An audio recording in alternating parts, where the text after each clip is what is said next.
Ndinayo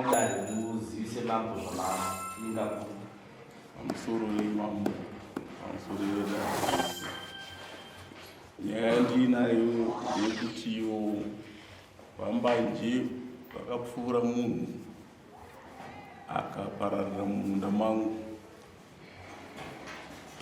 kureva kuti ropa rakadeuka mumunda. Saka ndiri kuti ini ndinoda kuti dunhu ramambo richeneswe uye munda wangu ucheneswa. Ndo chete nyaya yandinayo.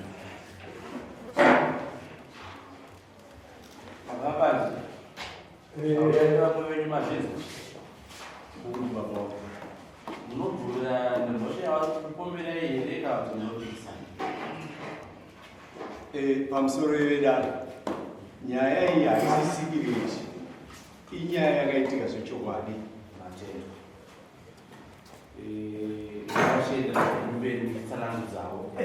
Regai kutaure maererano nenhau iyi isati yaenda kure.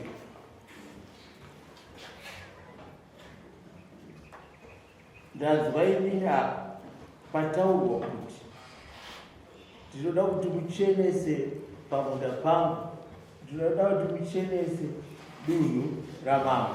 Atiti zvatinoita isusu ndezvekudai. Dunhu ramambo rinocheneswa, ichokwadi, rinocheneswa.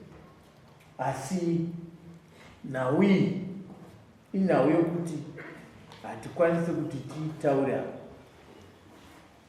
Tine mwedzi wakaita saizvozvi.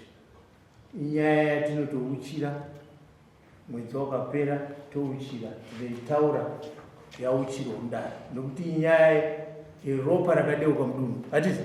Hatigone kuitonga dzekuroora nedzimwe dzidzi dzatinotonga totonga. Iyi tiri kuti nhau inofanira kuuya musi wa18 November. Totaura nyaya iyi. Munouya musi wa18 November. Kana pane mupurisa akakusungai akakumboisamanisa, tinoda kuti ataurire hama dzomufi dzinenge dziripo.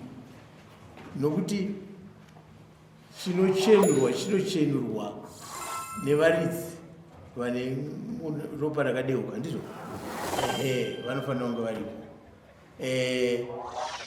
Ndo panotaurwa navo. Hatikataure zvakawanda. Asi chikuru chandinoda kutaura pamberi penyu ndechekuti munozouya musi wa18 November.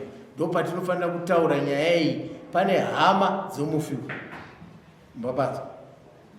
Ndo patinotaura nyaya iyi.